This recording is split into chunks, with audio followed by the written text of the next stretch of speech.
ডিসেম্বরেই চালু হতে পারে বাংলাদেশ পাকিস্তান সরাসরি ফ্লাইট। আগামী মাস থেকে করাচি ঢাকা রুটে পাকিস্তানের মাহান এয়ার সপ্তাহে 3টি ফ্লাইট চালু করতে পারে। সম্প্রতি এমনটাই জানান বাংলাদেশের হাই কমিশনার ইকবাল হোসাইন খান।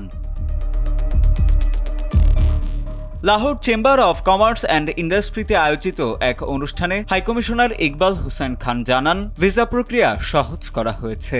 এখন এলসিসিআই ও লাহোরে বাংলাদেশের সম্মানিত কনসুলেটের যৌথ সুপারিশে 3 থেকে 4 দিনের মধ্যেই সদস্যদের ভিসা দেয়া হচ্ছে।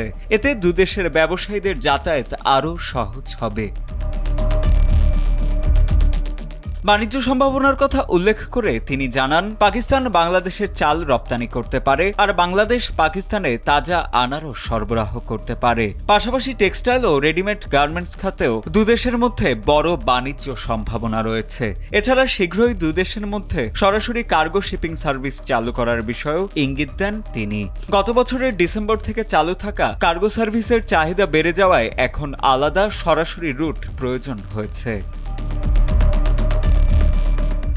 শিক্ষা খাতে দুই দেশের সহযোগিতার সম্ভাবনার কথাও তুলে ধরেন হাই কমিশনার। তিনি জানান, পাকিস্তানের হায়ার এডুকেশন কমিশন শীঘ্রই 12টি বিশ্ববিদ্যালয় প্রতিনিধিদের নিয়ে একটি প্রতিনিধি দল বাংলাদেশে পাঠাবে, যাতে আরও বেশি বাংলাদেশি শিক্ষার্থী পাকিস্তানে পড়াশোনায় আগ্রহী হন। পাশাপাশি তিনি পাকিস্তানের পর্যটন শিল্পের সম্ভাবনা ও দুদেশের সংস্কৃতি, ইতিহাস ও মূল্যবোধের মিল উল্লেখ করে বলেন, বাংলাদেশ ও পাকিস্তান ঘনিষ্ঠভাবে সংযুক্ত একটি সম্প্রদায় হিসেবে পরিচিত। বর্তমানে বাংলাদেশ ও পাকিস্তানের মধ্যে দ্বিপাক্ষিক বাণিজ্যের পরিমাণ প্রায় $700 মিলিয়ন।